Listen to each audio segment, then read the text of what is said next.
mais ou menos 2009, no momento em que a gente incorporou instrumentos da música popular na licenciatura.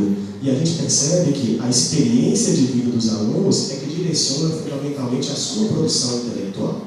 Então, aquilo que eles mais vivem é que os motiva a produzir ciência. E isso é um aspecto importante para a gente pensar. Certo? Próximo. Aqui é a literatura de teses e dissertações da UFPB, do Programa de Pós-Graduação em Música. Aqui é o vocabulário mais geral, não controlado necessariamente. Tá? E aí vocês veem que muda alguma coisa, os instrumentos continuam a aparecer, mas com menos evidência do que na licenciatura. A escola, eu tinha decorado onde estava a escola, agora eu já esqueci.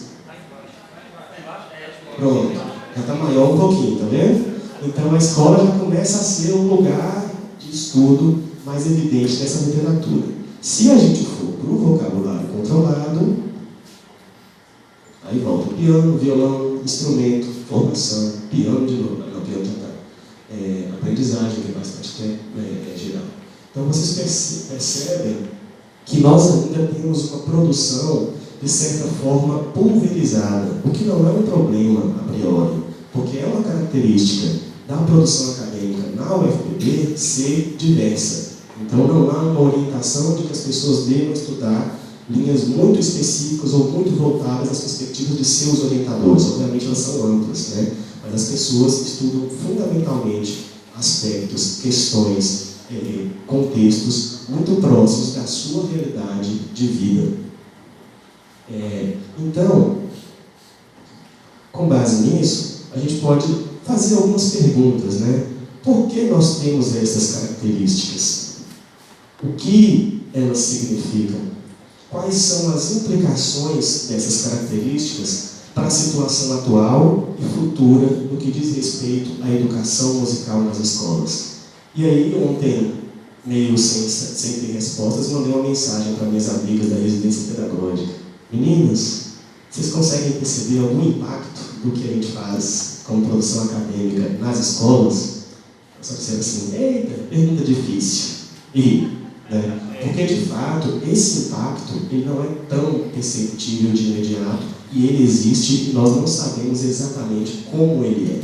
A gente precisa, de fato, reconhecer esse impacto de forma mais sistemática e fazer com que a sociedade perceba esse impacto também de forma sistemática. Conversei com Carol hoje, logo depois da primeira mesa, e ela foi me relatar um dos exemplos que aconteceu na residência pedagógica, que ela percebeu esses impactos.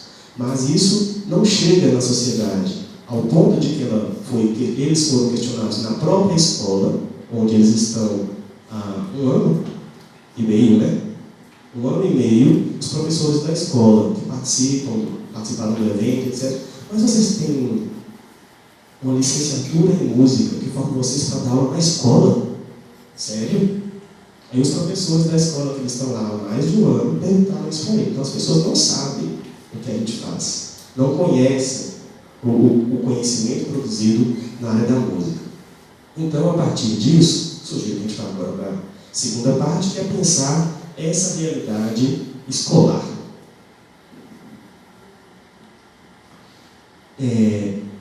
Na rede municipal de ensino de João Pessoa, de fato, as escolas de educação básica municipais são o campo mais amplo de promoção do conhecimento musical na cidade.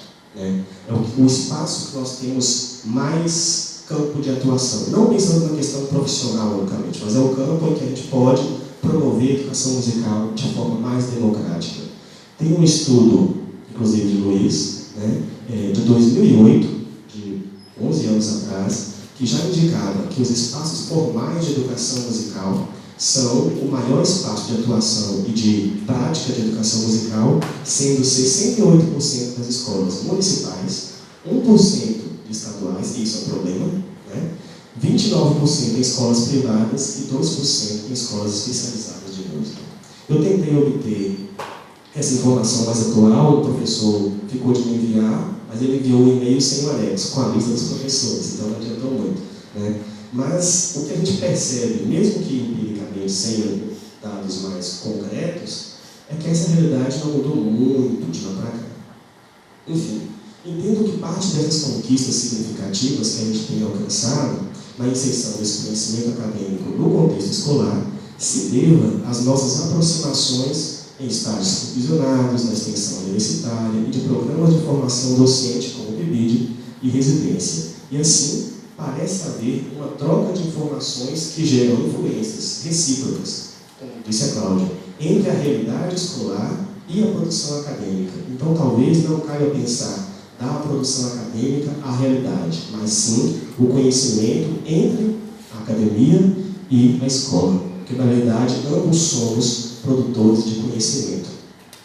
Então, eu trago aqui só alguns títulos ou algumas informações de trabalhos que os alunos do PIBID fizeram nos últimos 5 anos na UFPB. E aí a gente pode olhar alguns títulos para vocês verem como a gente começou lá com o ensino de instrumento, prática docente de uma forma mais geral, até temas que se preocupam com a realidade escolar, mais do que unicamente música na escola, mas a escola. Pensar a escola como algo que deve ser preocupação também dos professores e estudantes de música, professores em formação. Então, é só vocês darem uma olhada mais geral, até que a gente chega em trabalhos que pensem, de fato, metodologias, mas também pensem conhecimentos que devem ser construídos e pensados a partir da realidade escolar. Vou até passar esse aqui que está bem pequeno. Então, a partir disso, a gente vê uma pequena mudança, né? Veja a diferença daquela produção intelectual baseada na experiência das monografias, teses e dissertações, para uma produção que a gente poderia até pensar assim, não, isso aí é muito mais relato de experiência, de fato, né? Mas são trabalhos que trazem a escola um pouco maiorzinha ali, tá vendo? Então a gente consegue perceber que a experiência de vida leva a uma produção acadêmica mais próxima da própria escola. Então talvez, mais do que pensar a escola academicamente, a gente precise ir mais à escola para depois pensar a escola academicamente. É o que alguns chamam de a gente precisa pisar no chão da escola. Conhecer a realidade. Exato. Então, essas informações parecem indicar, para além dos impactos da educação na escola, o fato de que tem sido necessária uma constante mediação prática entre conhecimento produzido na academia e a escola. Essa mediação tem sido feita pelos próprios agentes do meio acadêmico e parece ser uma condição para haver algum impacto na escola. A gente precisa, de fato, estar mais próximo dela. Outro aspecto importante, ao olhar para essas produções acadêmicas anteriormente destacadas e estas agora, nos parece evidente também a íntima relação com as experiências de vida dos estudantes que produzem tais reflexões e pesquisas.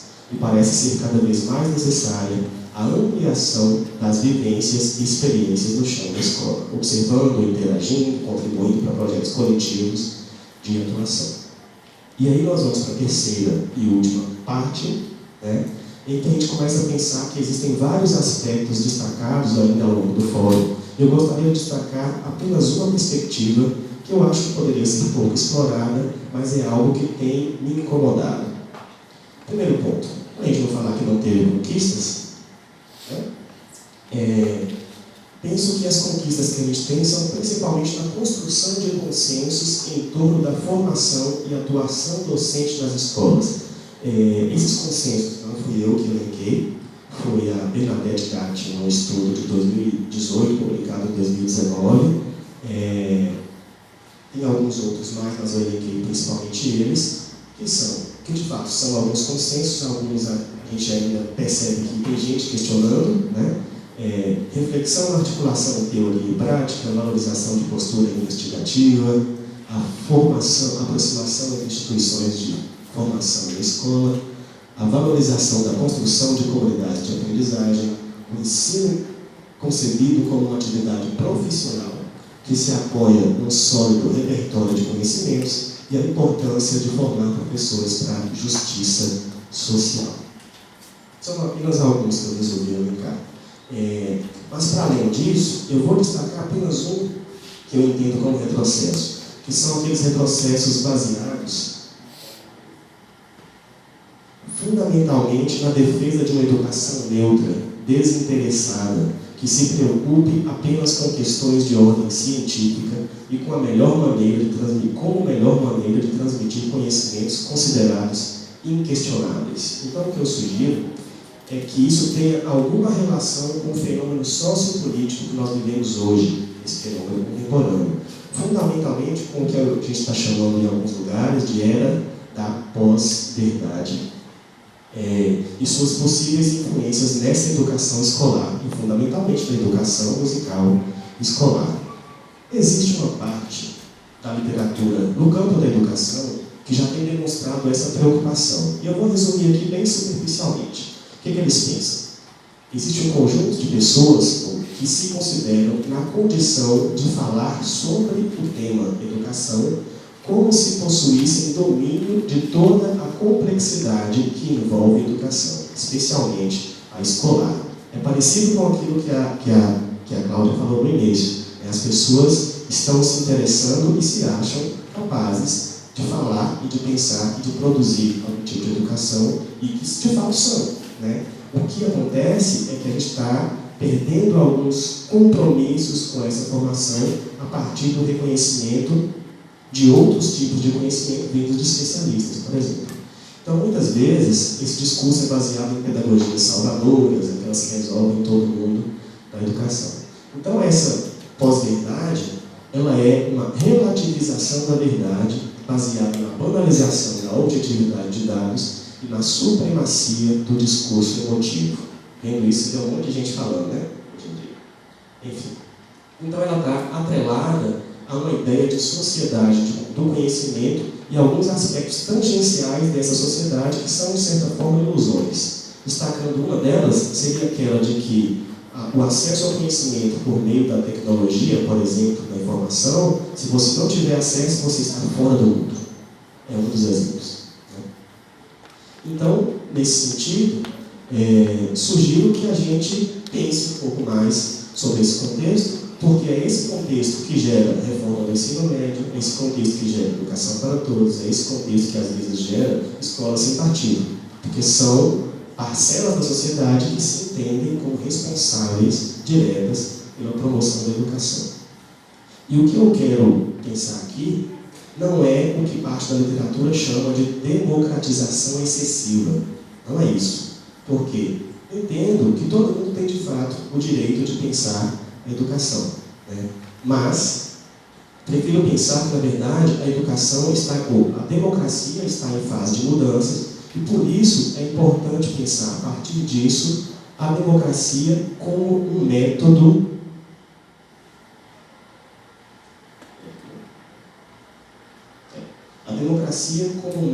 na educação musical. De fato, com uma sugestão de reflexão.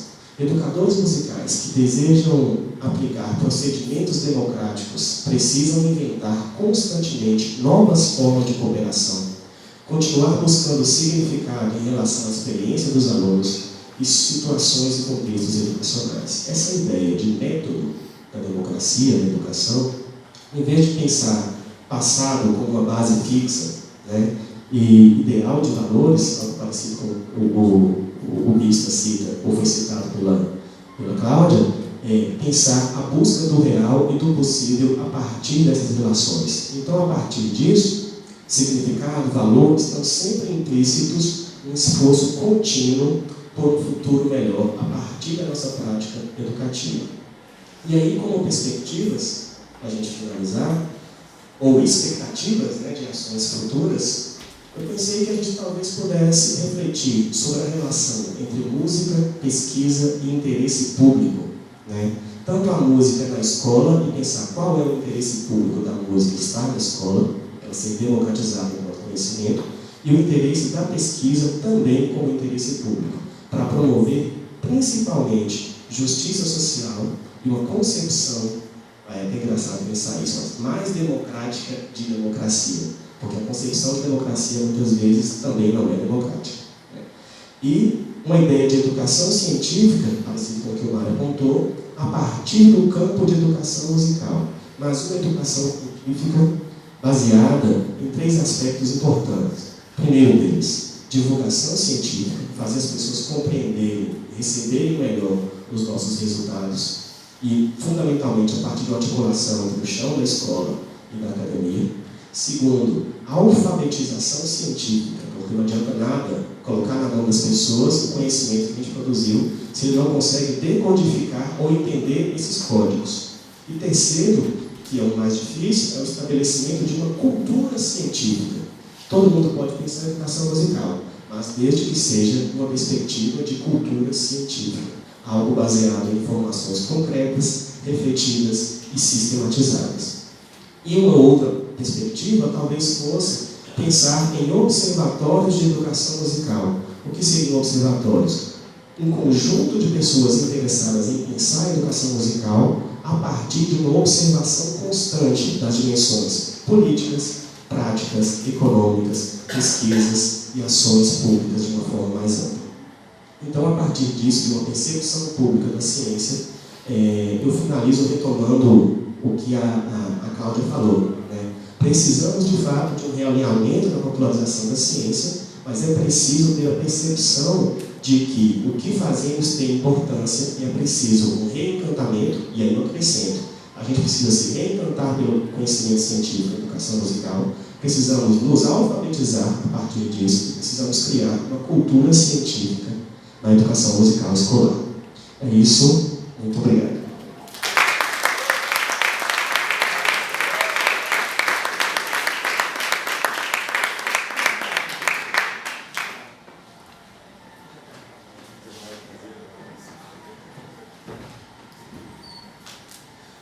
Então, muito obrigado aos dois, a Claudinha, ao professor Dr. Wagner Lopes.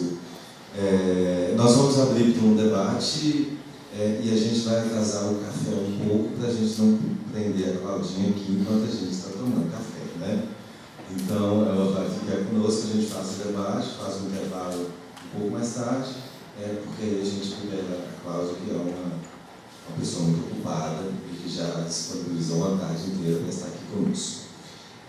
Então, a palavra está aberta, se Marisa quer falar, à vontade.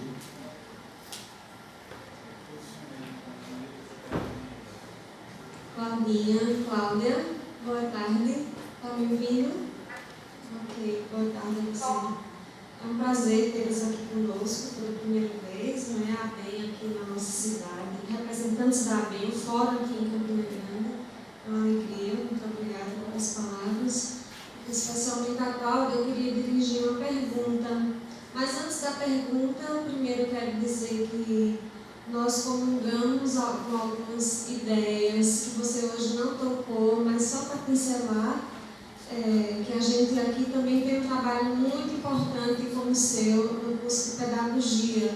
Há 25 anos que a gente tem a disciplina aqui, a gente acredita também junto com ela que é possível também que as pedagogas façam um trabalho mais orientado na escola. Mas eu não vou falar dessa parte, até porque você não tocou isso. Me chamou a atenção que você sempre, na sua fala, citou o termo tradição, que é preciso que a escola passe a tradição, é preciso que a escola passe o conhecimento da tradição. Então, eu queria saber de você, como é que você concebe essa tradição? O que seria para você essa tradição? Especialmente a tradição musical, por exemplo. Como é que você concebe isso?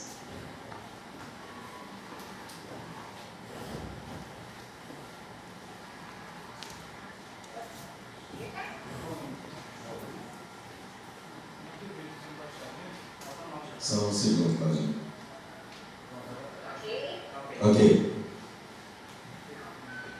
A tradição que eu tenho, estou a partir da perspectiva ártica, como toda uma consolidação de um campo do conhecimento que existe e que está implicado na própria construção da área, o que não significa que nós não devamos trabalhar com conhecimento que está posto no dia a dia, nos cotidianos, mas que nós devamos entender de toda uma historicidade que existe dentro de uma área, para que isso não seja rompido para as novas gerações. Porque a partir do momento em que a gente rompe com uma tradição de conhecimento existente e não ensina aos jovens que chegam a esse espaço que é chamado escola, é como se a gente negasse toda uma trajetória de existência humana. A Hannah Arendt, quando constrói os seus argumentos, e ela fala muito da questão da tradição, ela remete, sobretudo, às ideias ao momento histórico em que chegou o Holocausto, em que tudo aquilo que era ensinado, tudo aquilo que era vivido, não foi suficiente para entender uma própria relação do humano com o humano. Então, o que seria essa tradição trazida dentro da nossa área? Seria a apresentação de todo um campo da música que existiu desde a antiguidade até a contemporaneidade. De certa forma, aí é algo meu, que é uma elaboração com relação às educações musicais que se pautam somente no momento presente, com elementos do momento presente, tudo como se tivesse que reiniciar coisas sempre de um momento que é o nosso presente. Então, eu sempre tive isso comigo, nos textos mesmo que eu escrevo para a pedagogia, com essa relação de que a escola deve ensinar e que está para além daquilo que é a vida vivida no dia a dia fora da escola. Se a escola não tem uma proposição diferenciada do que ensinar, que seja diferente do dia a dia, me parece que a escola perde aquilo que é a essência dela, que é trabalhar justamente com essa tradição pedagógica. Então, que conhecimentos são esses que a escola precisa organizar, precisa elaborar, que são diferentes do mundo vivido fora da escola, que são diferentes dos elementos vividos em outros espaços que não é o espaço da educação básica. Então, quando eu estou trazendo toda essa literatura em defesa da escola, em defesa da escola pública, em defesa da democratização desses conhecimentos, ou em defesa de uma existência escolar que se coloque efetivamente como algo único diante desse contexto social que ensina, mas a escola também ensina, que são trazidos esses elementos de uma tradição pedagógica. Não dá para entender que ensinar a tradição seja remeter ao momento passado, único e simplesmente porque ele é passado, ele é bom. Não. Mas são conhecimentos da tradição musical, das tradições dos conhecimentos musicais, que devem ser ensinados, que podem ser ensinados, que devem estar presentes dentro da escola. Porque se a escola não ensinar de modo organizado esses conhecimentos, certamente a música que entrará dentro da escola será sempre a música trazida pelos alunos para